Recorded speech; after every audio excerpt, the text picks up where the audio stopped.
Welcome to Autism Parenting Summit, brought to you by our sponsors. Platinum sponsor, Hardy Nutritionals. For over 20 years, Hardy Nutritionals has helped people improve mental wellness naturally. Their research-backed micronutrient formulas are trusted by healthcare professionals worldwide to support mood, focus, and emotional resilience without the side effects of traditional treatments. Behavior Help. Behavior Help provides positive behavior support services and resources to educate, empower, and enable you to help people of all ages learn positive ways for behaving and managing emotions. Linear Autism Method.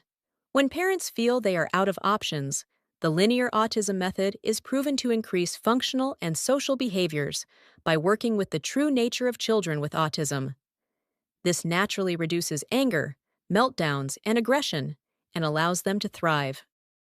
Stem Cell Institute. Stem Cell Institute offers parents of neurodivergent children the opportunity to address their challenges through advanced stem cell therapy, giving their family the opportunity for a better future, free from limitations.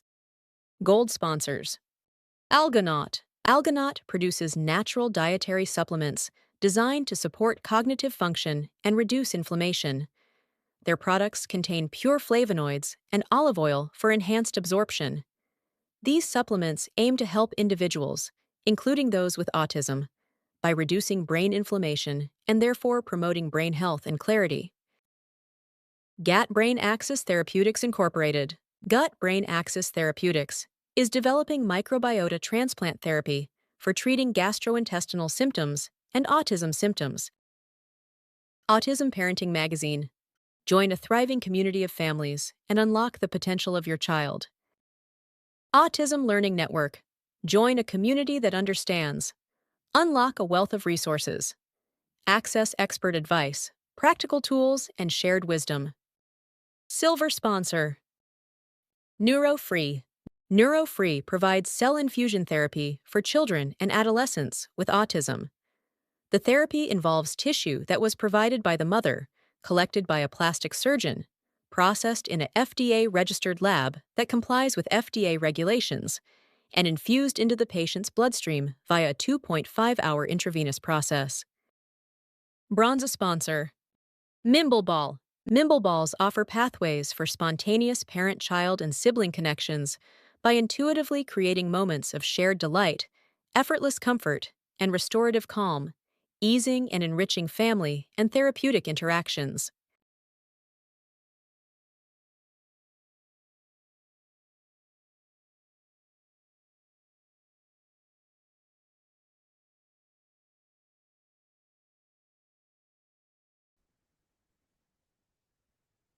Hello and welcome, everyone. Thank you so much for joining us at the Autism Parenting Summit. My name is Mary, and I'll be your host for this session, How to Minimize School Anxiety with PDA. Dr. Joy is a board certified pediatrician and developmental and behavioral specialist dedicated to helping neurodivergent kids thrive and parents feel truly seen. She brings both life experience and professional expertise to her work, supporting families navigating PDA, autism, ADHD, anxiety, and complex developmental needs. She is the founder of Orchid Pediatrics, a practice that is parent led, PDA affirming, and focused on root cause care. She's a sought after speaker and educator, having presented for organizations like PDA North America, Behavior SOS Summit, and the Special Education and Advocacy Conference. Guided by her philosophy of walking beside families, not in front or behind, she translates complex science into compassionate, practical guidance for parents and caregivers everywhere. Please join me in welcoming Dr. Joy Eberhardt, the Master.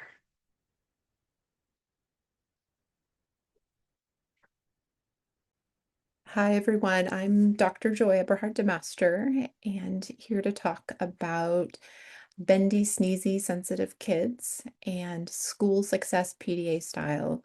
I wanted to, before I start, thank Autism Parenting Summit for inviting me, and I am excited to share this journey with you all. Before I get started, I go by Dr. Joy because it's just a bit more fun. And I also go by the PDA doc. And here is a fun kit picture sending love to everyone. All right, let's get started. So who am I? And I like to start with this because there's so much information out on the internet. Is it worthwhile listening to me? Is it worthwhile continuing this talk? I would say yes. I would, about myself, I'm a board certified pediatrician. So I have lots of knowledge coming in as far as conventional medicine. I also have training in integrative and functional medicine. So really looking at other modalities and treating the whole child. I also come at this work as a parent, and I like to bring real life experiences and really keep it practical and supportive for families. Uh, and yeah, so let's get started. So, what are we going to learn today? I want to do a quick overview of what PDA is. Many of you might have heard of it that are coming to the talk. Some of you might not know. And then what does it mean to have school success and really look at that with a PDA lens? How does PDA show up in the body and really looking at a whole child approach to PDA? So when we also look at PDA, um, and this is me trying to be practical and really jumping almost to the end instead of to the beginning here. But if you just don't have the time or energy, this is my gift to you, where I actually have uh, different links, and these are links, and I'll have to work with Autism Parenting Summit, but really steps and links that you can use to identify for your own child, looking at triggers, looking at, what does it mean to have a bendy body, looking at sensitivities, allergies, sometimes called histamine sensitivity, and then also really looking at sensory savvy steps.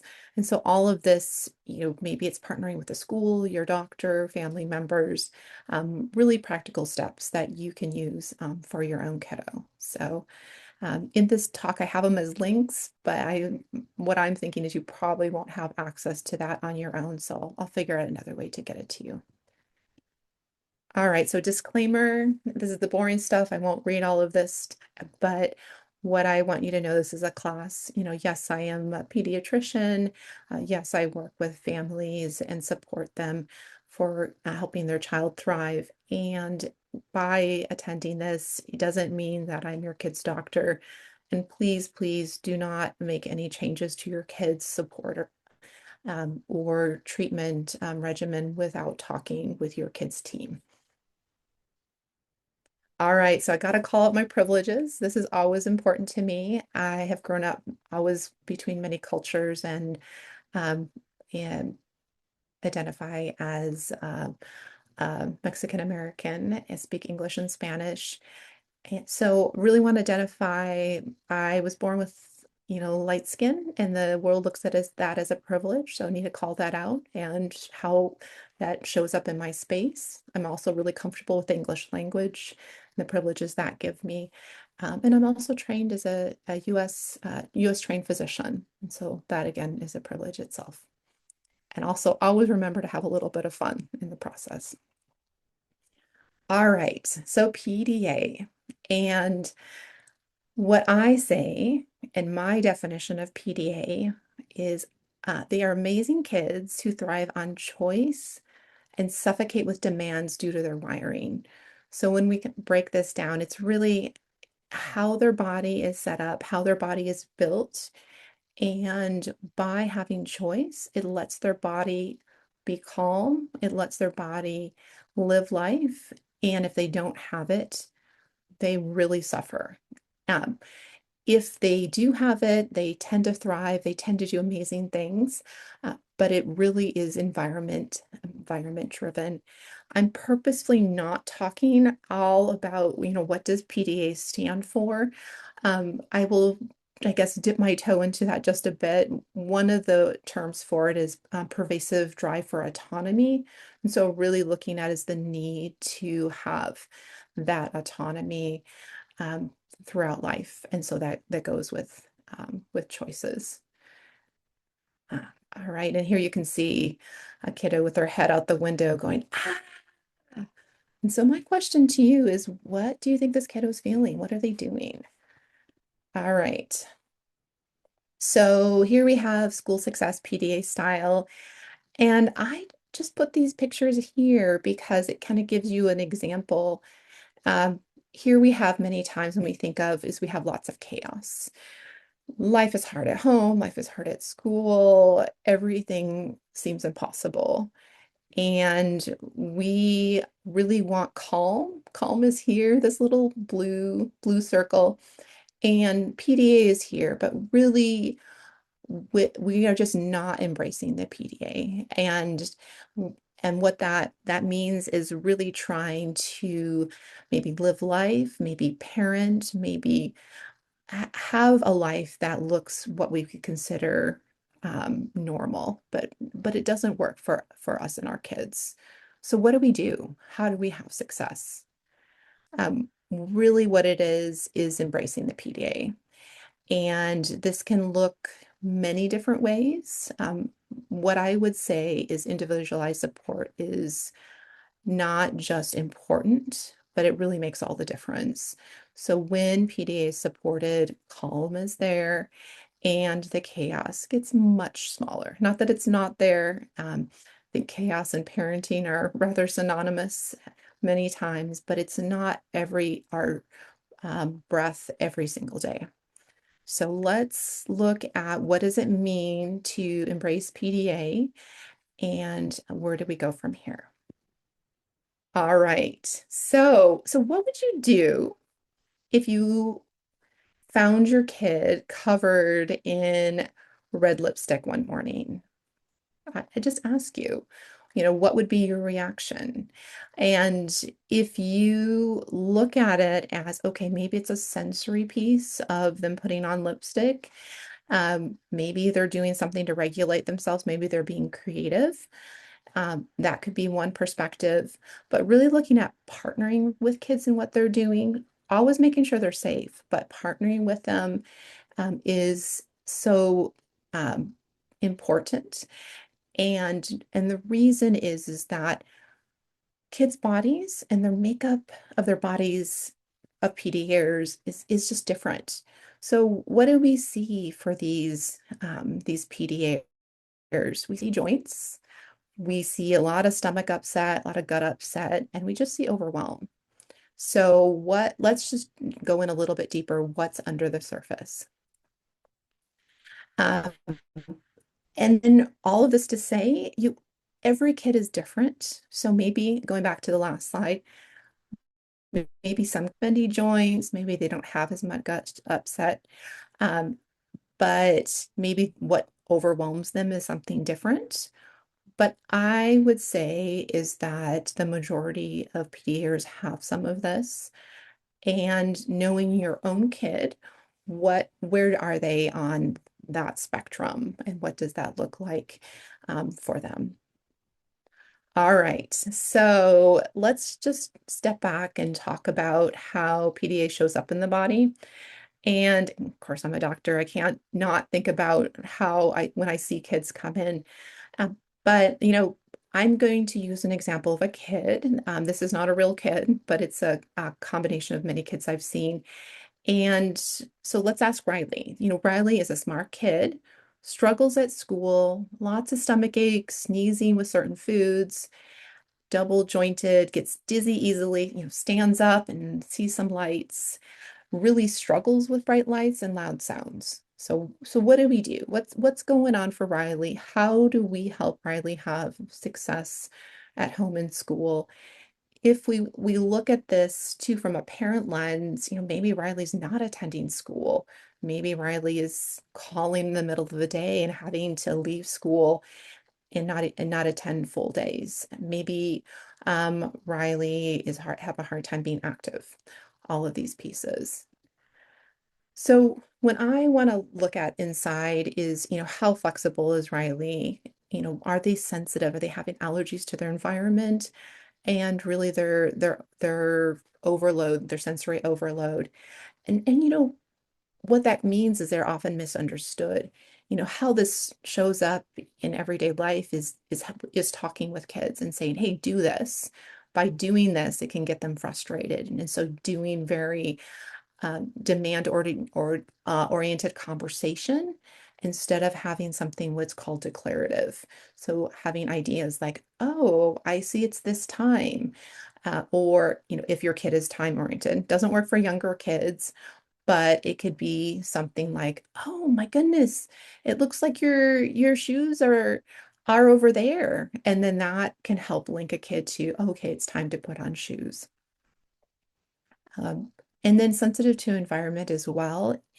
I feel like a lot of these kids are super sensors. They just take everything in their environment, any little change. So really being aware of, sometimes holidays, but really it can be leftover food. It sounds simple, but sometimes leftover food for these kids can really rile them up and make it difficult for them.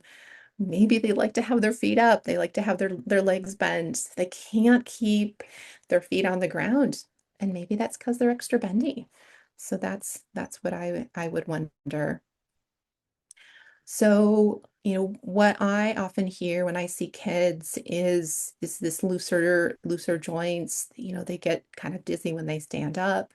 Maybe they eat leftovers, maybe they eat certain foods that they are sensitive to. And instead of saying, oh, this kid isn't behaving, this kid is a bad kid, let's look at ways to support either at home or school. Maybe we change the food. Maybe we don't do leftovers. Maybe we let the kid move their body a bit more. And all of these pieces can add up to create success. All right. So let's start here. Let's say you have a kiddo and this kid is having a hard time going to school. Uh, and school can look different ways for different kids. Maybe they don't go to in-person school. Maybe they do school at home. Maybe it's a hybrid. But regardless, as far as learning, what do we do to help kids succeed in their learning? Really identifying what their triggers are, really knowing that very well, um, finding what helps, and then communicating with those that are helping our kids learn. So having letters to school can really be helpful. And I'll break it down into different pieces. And I do have different documents as well that helps you as a parent look at, okay, these are different triggers. What things help? What are the glimmers? And then how do I communicate this to the school? So for some kids, when we look at triggers, and this is more sensory oriented, but for some kids, when we look at demands, certain demands make it really stressful for them. Sometimes it can be simple as brushing hair and teeth. The question would be is when do they need to do it and when can you let it go as a parent? Um, Getting dressed, what part of getting dressed maybe doesn't need to happen? Maybe socks don't need to happen. Maybe underwear is optional. All of these pieces. For some PDAs, actually routines are really difficult. So how do you switch up routines in everyday life that tends to be boring? What does that look like? And then just different social aspects as well. There's more to this, but this is just a little taste on what different triggers, and it can help you walk through.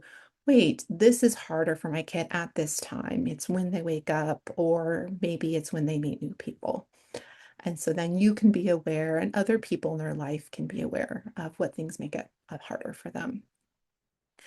So this is a suggestion about looking at how we communicate with PDAs. It seems simple, but it is actually uh, can be. It's more than just the surface. It's something that makes a difference between a kid being able to do something and having a meltdown. How you're feeling inside makes a big difference. How you talk to your kid, your own expectations. And as a parent, it's so easy to be like, I'm going to say this, but think something else. Many times you just have to give over that sense of wanting to push your kid into something, and not physically, but just finding ways, okay, I'm going to work so hard for them to do this. If you can give up and accept, okay, maybe it's not going to happen, by giving it up, actually, sometimes it makes it easier for your kid to get there. So, choices can be something that's just life-changing, giving choices that you are okay with either of the choice. That is really important. The indirect language goes back to the declarative.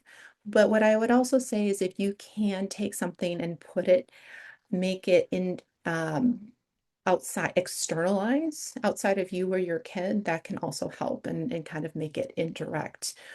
Talking about shoes, maybe wanting to go outside. It sounds silly, it sounds ridiculous, but actually that might be helpful for your kid.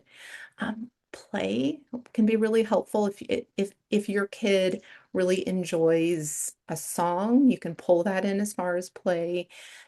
If they really enjoy a game, that could be with movement, that can make a difference.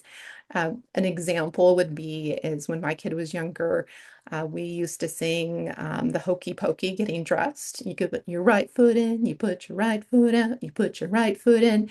And that movement and that singing really pulled down stress and allowed getting dressed. And there was no get dressed or here are your clothes.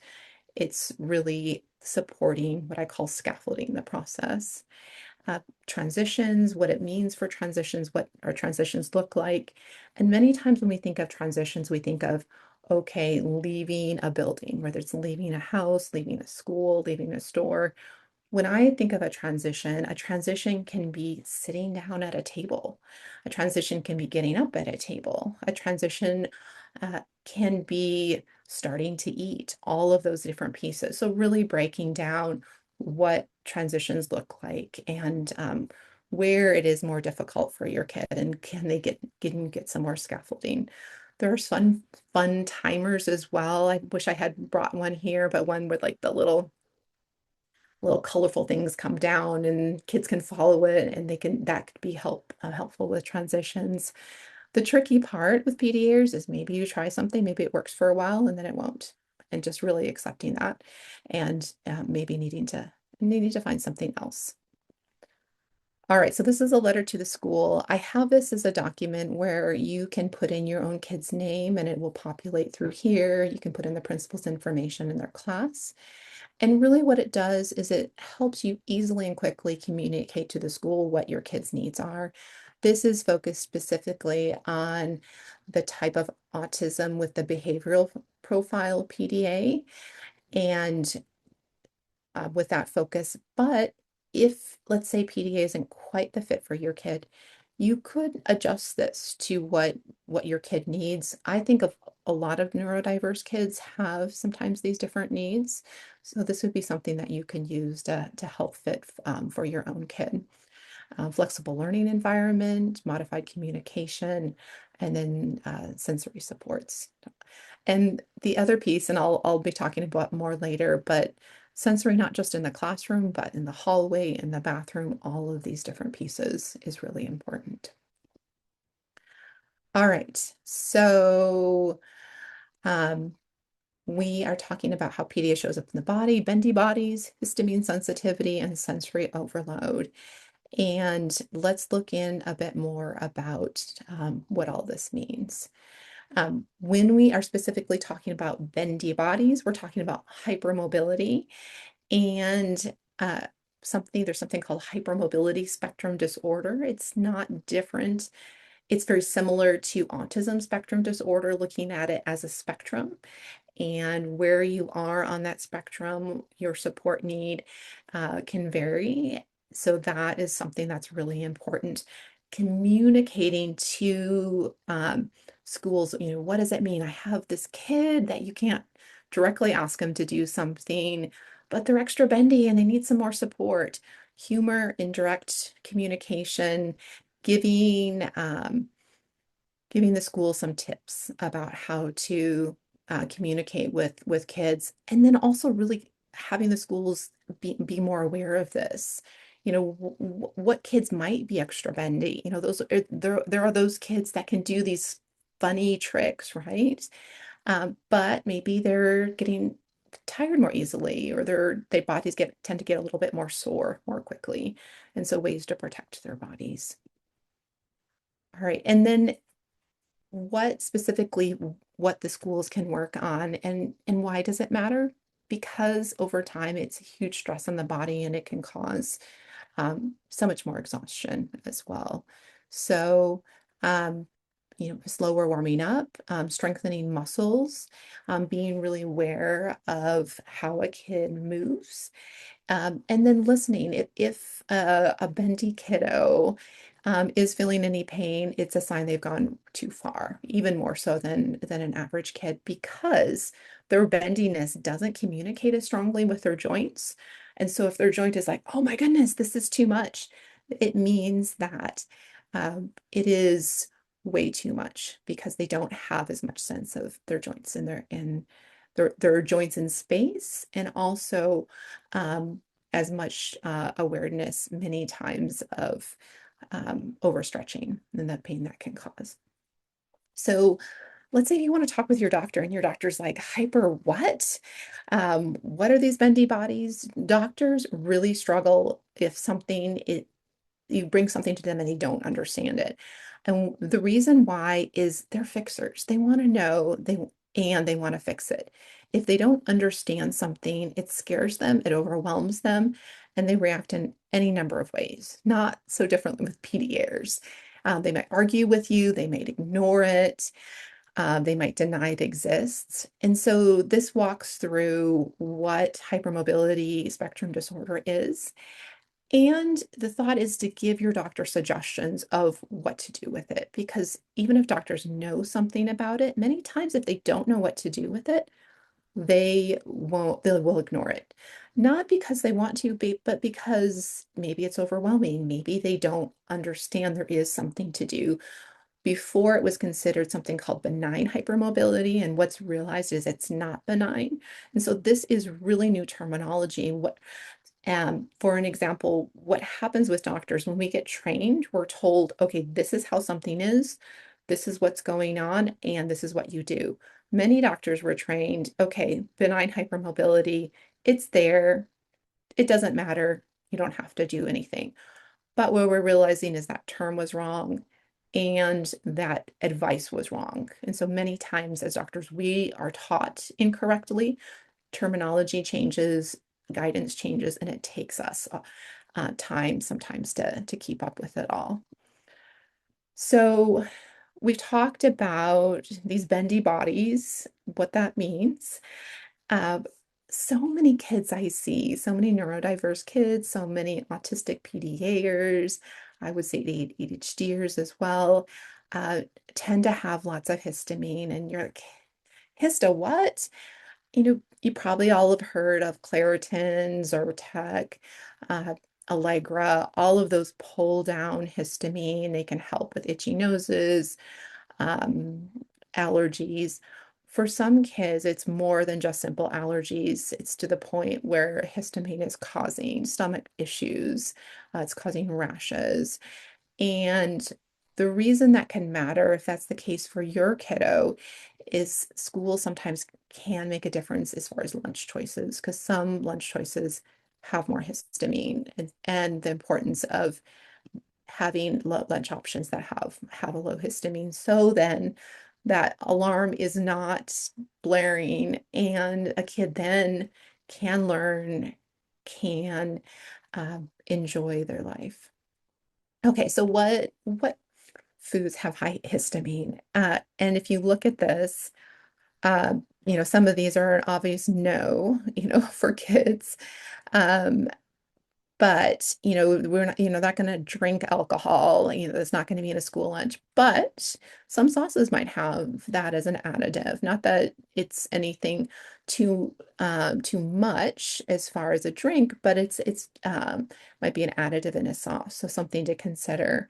Avocados are common, cheeses, aged cheeses are common, processed meats as well.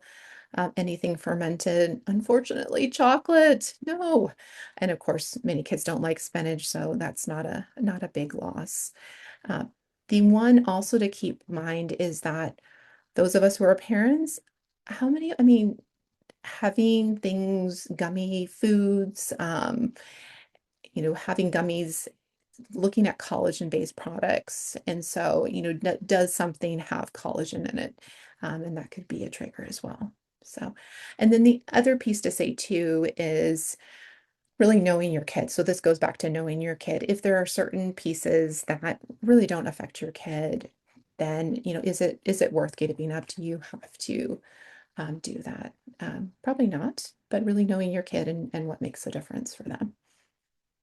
All right, so how do we help with this high histamine? Um, because if you feel like there's so many foods that your kid eats, say that they live on certain foods and they're just not, and they're struggling, what do you do? I know as a parent, sometimes it just feels impossible. Maybe you feel like screaming. Please know that there's hope. If you can, you skip the triggers.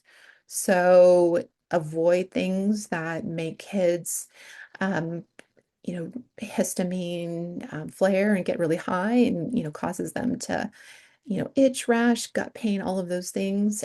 Maybe add a different food, um, and that can make a difference.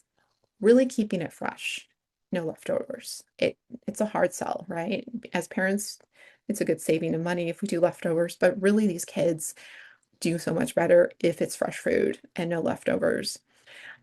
One piece I would want to call out is that Britain, the autism dietitian, does really well at supporting kids with different food options. So that might be a place to look as well if you're just really, I need more options for what my kid can eat as far as food wise. I think she is a tremendous support.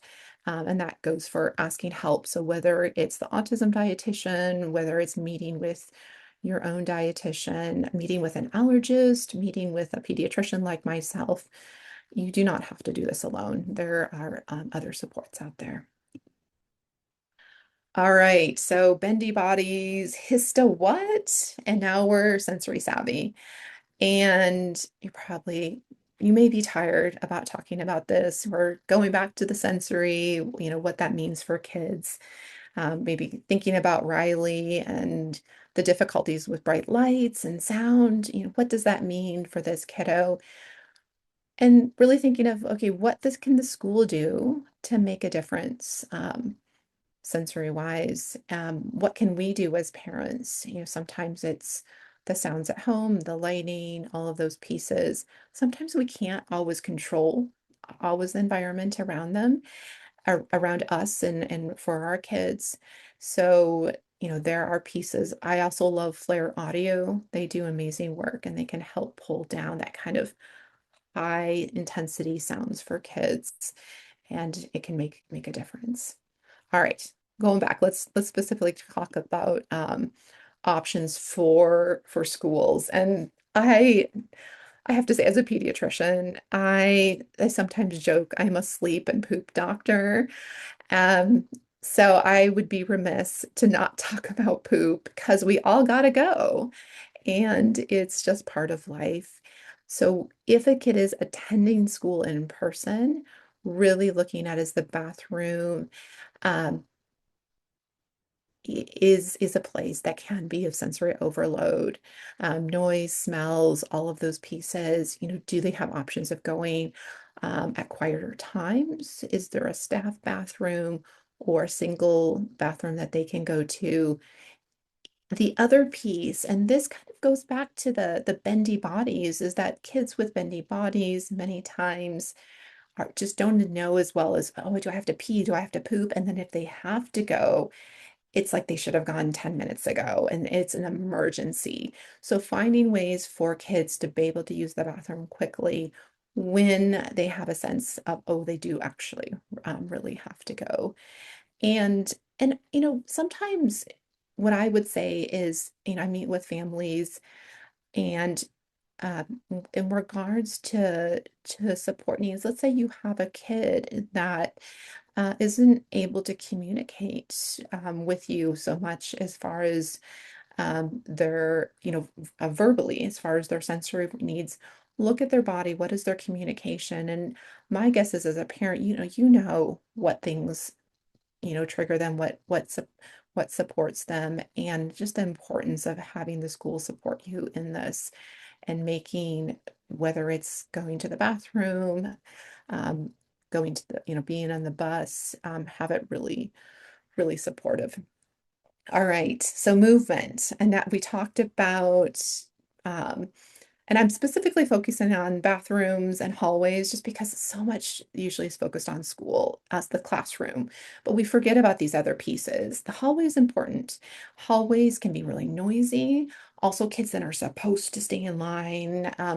And for PDAers, the standing still, the standing with feet straight, um, not bent, actually can more likely cause them to faint. They can have a harder time having their blood move and their blood flow. So allowing them to move, is there a way they can do a wiggle walk or tiptoe challenge? Can you engage them and having them be line leader? Could there be ways to have visual cues and not just talking at a kid? Many, many times when we communicate, it's talking, talking, talking. And so if we can pull in the visual as well, it can make a huge difference for kids. And I think about this especially in situations where it's really loud and it can be very overwhelming and hard to hear. All right, so we've talked a lot. Hopefully you're not asleep or overwhelmed. And we've talked about just the chaos that is so often present in regards to PDA, the sensory struggles, where that comes from kids having bendy bodies, really sensitive to their environment, light, sounds, smells, but then also really sensitive to the foods that they take in and how that can make a difference, cause gut pain, rash, all of those pieces. And if we don't embrace the PDA, it just causes chaos at home, at school. And my hope for all of you is to have ease at home, success at school. That is definitely my hope. So if we can embrace the PDA, look at those individual supports, look at, okay, maybe my kid uh, cannot go to the public or go to the main bathroom. They have to go to a different bathroom. They need to be able to access the bathroom whenever they need to. That's really important. When they're in the hallway, maybe they need to be able to, and this again is more focused on elementary, but be line leader, having some say, some direction in how they're doing. Uh, Makes a difference for these kids. What food is the school providing? Is it triggering them? Is it causing problems for their well-being?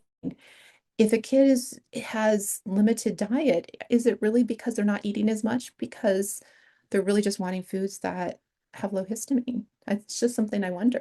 Is kids' body kids are into kids know their bodies, and so many times what I see is what they're doing is really um, helping who they are. All right, we've talked about what's underneath. These are not bad kids. This is not bad parenting. They're PDAs, I see have bendy joints. They tend to have gut upset. They're overwhelmed. And pulling in all of this together makes a world of difference. So what I would say is um, my truth and what I would like to share with you is that calm comes in many forms.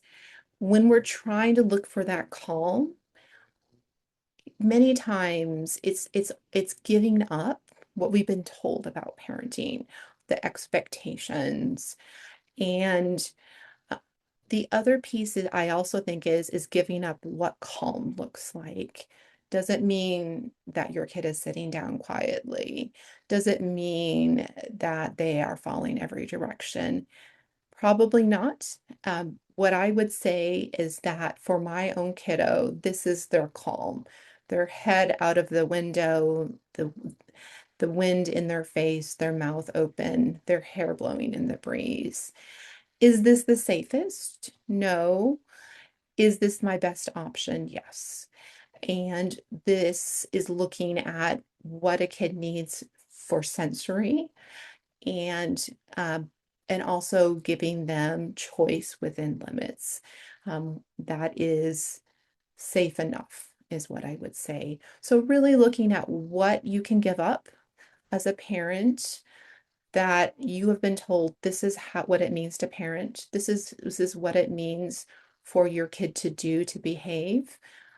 And by that, embracing the PDA, and even by doing that, what your calm will look like may look different than other families.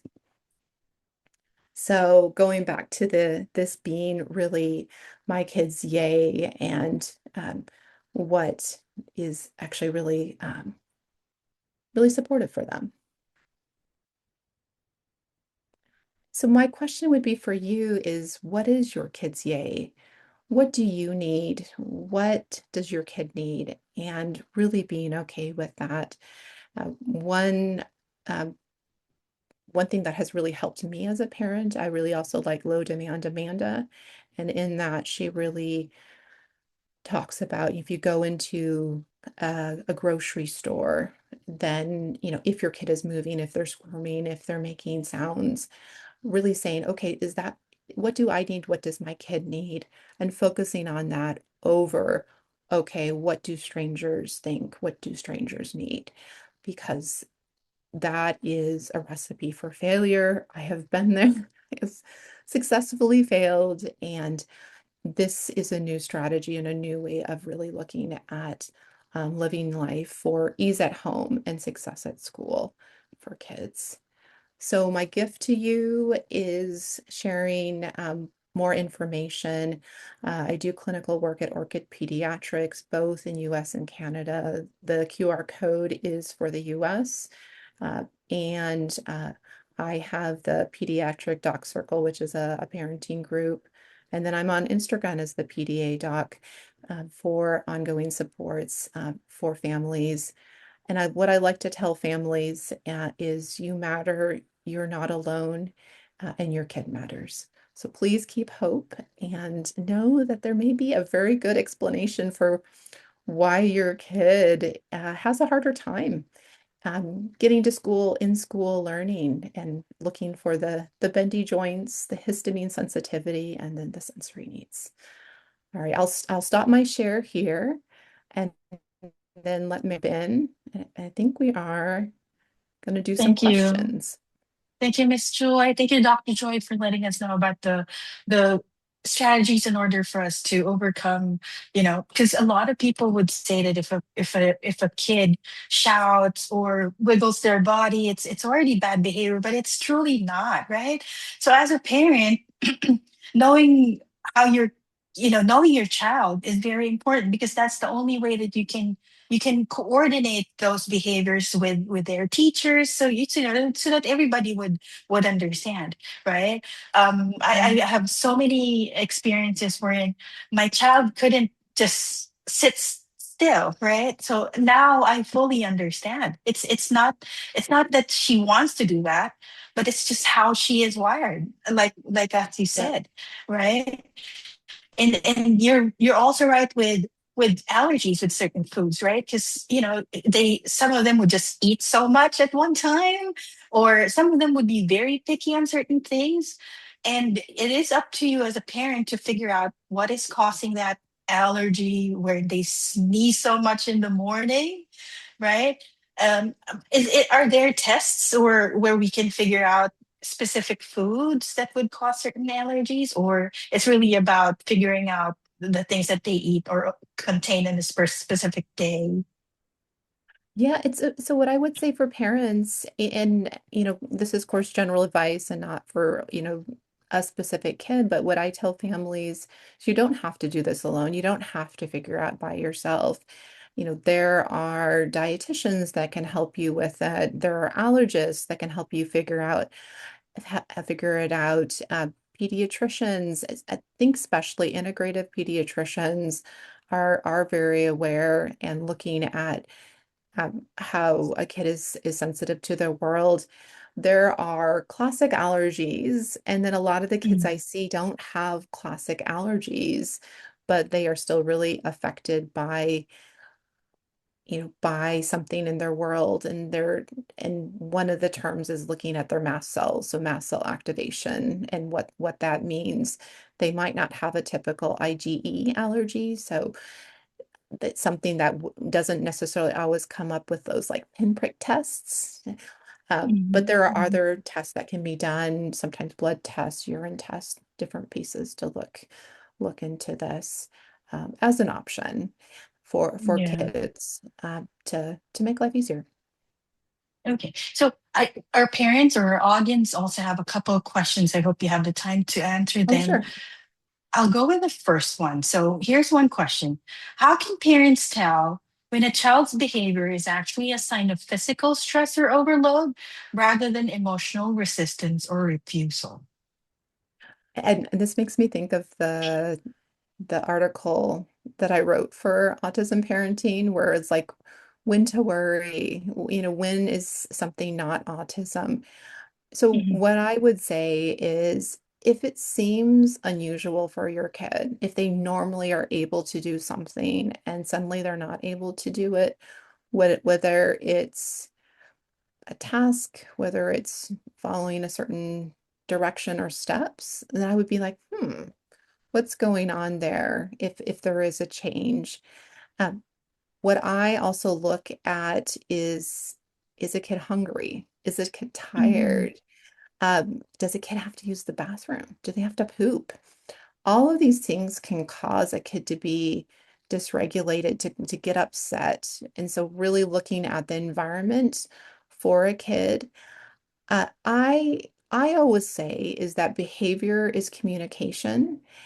Mhm. And when a kid does something, I think about what is it trying to communicate, um, versus, okay, is this something that they're trying to avoid, or can they not do it? I even take a step back further and just wonder, what are they trying to communicate? And then making my next step from there. Which is a good thing. Leads me to the second question that I have. Since you've already worked with so many kids, are there like early signs or subtle signs that, teachers or parents can look into when kids are at home or in school that normally leads to overload? So what I would say is it can start subtly for a kid. Many times with the kids I see is they start with okay at home, but they're really struggling in school. And so my ask would be is for schools to listen to parents if parents are saying it's really hard at home and the school is like it's fine at school. That is something that can happen before Oh, a yeah. kid may struggle at school, may not be able to go to school. So, what setting do they feel the most comfortable in, and how is it coming out? How are they doing with that? Uh, Looking at the other piece I really look at is their own self-perception. If the kid isn't liking themselves, if they don't seem like they're enjoying life, uh, um, that makes me worried as well. What is it that's going on? Sometimes it can be really about the environment, something that's just making it really, really difficult for them. Um, and then just going back to the body, right? How are they with eating? Like maybe they're eating less. Maybe their Mhm. poop is different. Maybe their sleep has changed. All of those are really signs that the body is not in its normal rhythm and it's not regulating as well. So that those are pieces that can make a difference. And if we can look at that early on, we don't then have to wait for the the the bigger struggles. Hopefully that's the case. And if it does happen, right, then Mhm. and maybe we step in And even if things get really uh, more difficult, but yeah, looking at the norm and see even if it's there or not. Yeah. You mentioned about three things, which is bendy bodies, histamine, and some sensory sensitivities. What if these overlap? All three. Let's say if I have a child and all of these three overlaps, where would be a good starting point for me? Which one should I tackle first? So that I don't feel overwhelmed about having to fix everything at once, Mhm. all of them at once.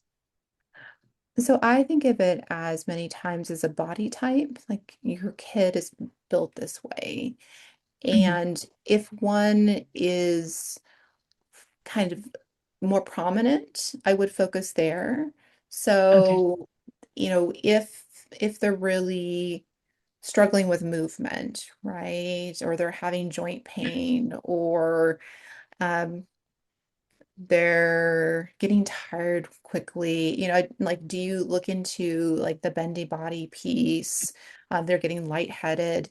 Uh, it all very, but like you said, it's all overlaps, and if they're having high histamine, it can make their bodies bendier. But if that's the big one that parents are seeing, so when I meet with families, I say we need to take the layer that we see here. That's the most prominent.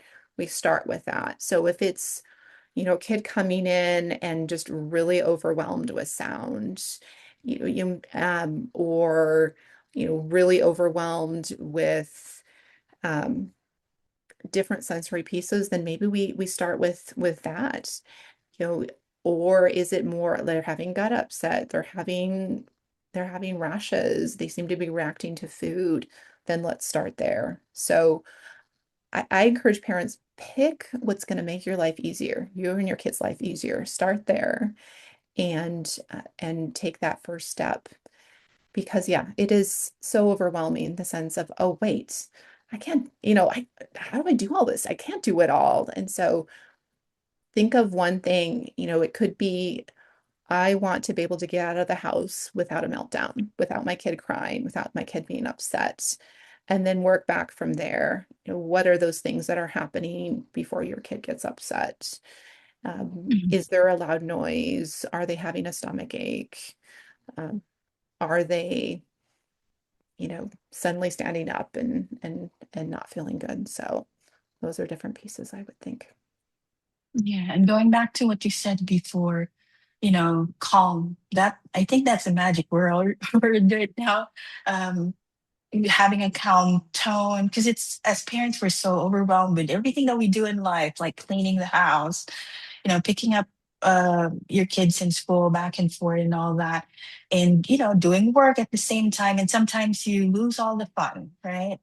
Yeah. Your kids come from school, going back home, and then you ask them to do certain things that they don't want to do yet. But giving them options, like what you said earlier, maybe oh, the shoes are out there. They probably want to get you, or, things like that, and Mhm. doing assignments. It doesn't have to be done now. Give them options, like Mhm. maybe they can do it at a later time. So thank you so much for all that. It makes me reflect on myself as a parent, right? To do all the things with humor, with fun, and always remember that they're children, they're Yeah, kids. Yeah. definitely. Um, Could I, Maybe oh, go apologies. ahead. Could I Go speak ahead. to that briefly about your own calm as a parent? Mhm. Uh, I attended a talk with Dr. Tay, who's a psychologist and does autism assessments throughout the US. And she had talked about asking parents, well, where are your feet? And I just liked Mhm. that because it then pulls us as parents back into our body. Where are your feet? And that awareness, and some simple things like just taking your nose and doing like a figure eight with it, that can just Mhm. help cause a bit, it can kind of pull you into calm a little bit. So just doing those pieces seem really simple, and they are, but Yeah, they can be really, really helpful. that's very true. That's very true. Maybe I only have one last question. Very important. If there's anything that you want parents to learn from the presentation today, any takeaways that you want them to instill in their daily lives, what would it be? It's so hard not to go to, you're not alone, your kid matters, you matter. I think those are the ones that come to mind, specifically for this talk. Just Mhm. knowing that, how your kid's body shows up in the world, makes a difference in how your kid's body is built, and looking at how they react to the world, and their body might be more sensitive, and that's okay. Mhm. Thank you so much, Dr. Joy, and thank you for sharing your time, your insights, and of course your experiences with us today. And we truly appreciate the valuable tools that you've shared with us and you've offered today. And to, of course, to everyone watching and for everyone joining us with a session of the Autism Parenting Summit. We're glad that you could be here. And we want to make sure that you check out the rest of the Autism Parenting Summit agenda. We have many more inspiring presentations and interviews coming up with individuals on the spectrum and like Dr. Joy, leading experts in the field. And we hope to see you in the next session. Thank you so much, Dr. Joy. Take care. Bye bye. Bye-bye.